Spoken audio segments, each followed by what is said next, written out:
Hi, ఎలా ఉన్నారు? ఈరోజు మన వీడియోలో గుమగుమలాడే గుత్తి వంకాయ కూరని ఎలా ప్రిపేర్ చేయాలో చూసేద్దామండి.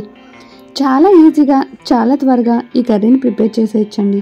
బిర్యానీలోకి, రైస్లోకి, రోటీలోకి, దేనిలోకైనా చాలా బాగుంటుందండి. ఈ గుత్తి వంకాయ కూరని ఇలా ప్రిపేర్ చేసుకుని తిన్నామంటే ఆహా, ఆ టేస్టే వేరు కదండి. అయితే ఎలా ప్రిపేర్ చేయాలో చూసేద్దామా? ముందుగా ఇలా చిన్న సైజు ఉన్న వంకాయలు తీసుకుని ఇలా 4 ముక్కలుగా కట్ చేసుకుని లోపల పుచ్చులున్నాయేమో లోపల వరకు కట్ చేసుకుని చూసుకోవాలండి. ఇప్పుడు కొద్దిగా వాటర్లో సాల్ట్ యాడ్ చేసుకుని ఈ వంకాయల్ని ఆ వాటర్లో యాడ్ చేసుకోవాలండి, లేదంటే వంకాయలు కలర్ మారిపోతాయి. ఇప్పుడు దానికోసం మసాలాలను తీసుకుందాం. ఈ గుత్తి వంకాయ కూరలోకి ఈ మసాలా వేస్తే టేస్ట్ చాలా బాగుంటుందండి.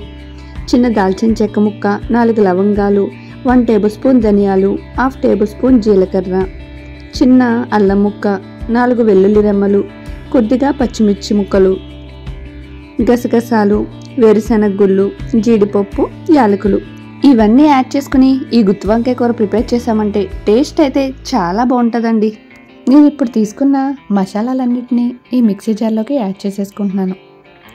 ఈ మసాలాలన్నింటినీ మిక్సీ పట్టేసుకుని మెత్తగా పొడి చేసేసుకోవాలండి. ఇప్పుడు నేను తీసుకున్న మసాలా దినుసులు కాస్త తక్కువగా ఉన్నాయి కాబట్టి ఎక్కువగా నాగలేదండి. ఇప్పుడు దీనిలోకి నేను కట్ చేసుకున్న ఉల్లిపాయ ముక్కలను యాడ్ చేసుకోవాలి. బాగా మెత్తగా అయ్యే వరకు, అవసరమైతే కొద్దిగా వాటర్ యాడ్ చేసుకుంటూ బాగా పేస్ట్లా అయ్యే వరకు ఇలా మిక్సీ పట్టేసుకోవాలండి. ఈ పేస్ట్ని ఒక బౌల్లో కానీ ఒక ప్లేట్లో కానీ తీసేసుకోండి. ఇప్పుడు దీనిలోకి కొద్దిగా పసుపుని యాడ్ చేసుకోండి. అదేవిధంగా 2 టేబుల్ స్పూన్ కారాన్ని కూడా యాడ్ చేసుకోండి. గుత్తి వంకాయ కూరలో మసాలా యాడ్ చేస్తాము, అదేవిధంగా కారం కూడా కాస్త ఎక్కువ వేసుకుంటేనే టేస్ట్ బాగుంటుంది. కొద్దిగా ఉప్పును కూడా యాడ్ చేయండి. మీకు ఇంకా పడుతుంది అనుకుంటే మధ్యలో కర్రీలోనే యాడ్ చేసుకోవచ్చు. ఇలా యాడ్ చేసుకున్న ఉప్పు కారం ఈ మసాలాకి బాగా కలిసే వరకు బాగా కలిపేసుకోండి. ఇప్పుడు మనం ముందుగా కట్ చేసుకుని ఉప్పు నీటిలో వేసుకున్న వంకాయలని తీసుకుని వాటర్ లేకుండా పిండేసుకుని ఈ వంకాయలోకి మనం ప్రిపేర్ చేసి ఉంచుకున్న ఈ గ్రేవీని యాడ్ చేసేసుకోండి. ఇలా మనం తీసుకున్న వంకాయలన్నిటి లోపలికి ఇలా గ్రేవీని యాడ్ చేసేసుకుని పక్కన పెట్టేసుకోవాలండి. మనం గ్రేవీ పెట్టే ముందు దానిలో ఉన్న వాటర్ మొత్తాన్ని తీసేసుకుని అప్పుడు ఈ వంకాయ లోపల ఈ గుజ్జుని యాడ్ చేసేసుకుని సెపరేట్గా ఒక ప్లేట్లో పెట్టేసుకోండి వంకాయలన్నిటిని. ఇలా మొత్తం వంకాయలకి ఇలా గుజ్జు పెట్టేసిన తర్వాత ఇంకాస్త గుజ్జు ఉండిపోతే దాన్ని అలా పక్కన పెట్టేసుకోండి. మనం ఇప్పుడు ఫ్రై చేసుకున్నప్పుడు యాడ్ చేసుకోవచ్చు. ఇప్పుడు స్టవ్ ఆన్ చేసుకుని ప్యాన్ పెట్టుకుని దానిలోకి ఆయిల్ని యాడ్ చేసుకోండి. ఈ గుత్తి వంకాయ కర్రీకి కాస్త ఆయిల్ ఎక్కువ పడుతుందండి.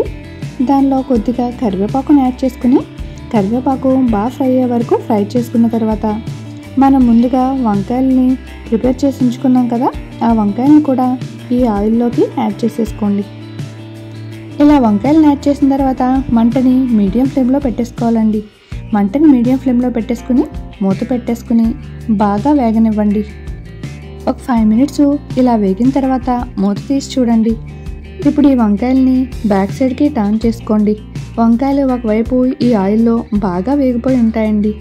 చూడండి, వంకాయలు కలర్ మారి బాగా వేగినాయి కదా.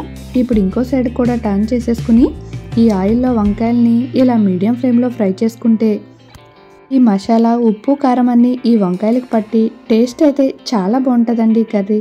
ఒకసారి ఇలా ప్రిపేర్ చేసుకుని రసం కానీ సాంబార్ కానీ పెట్టుకోండి, చాలా టేస్టీగా ఉంటుందండి. ఇప్పుడు మళ్ళీ ఒకసారి మూత పెట్టేసుకుని ఈ వంకాయల్ని ఇంకో సైడ్ కూడా బాగా వేగే వరకు ఇలా వేపుకోవాలండి.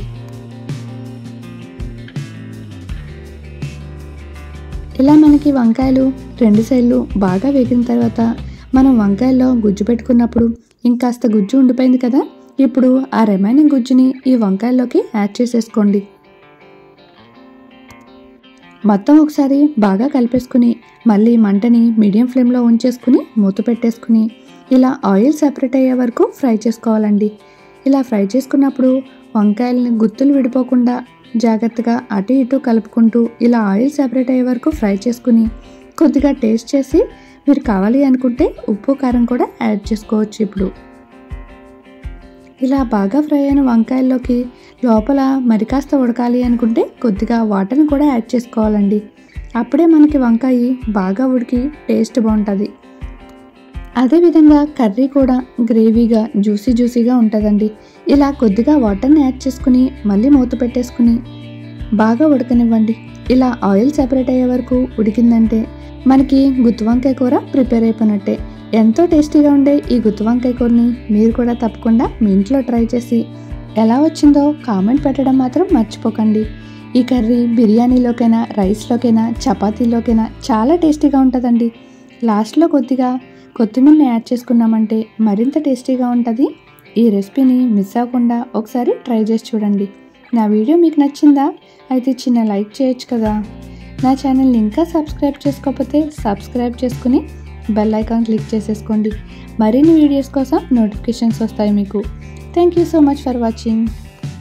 Please share and subscribe.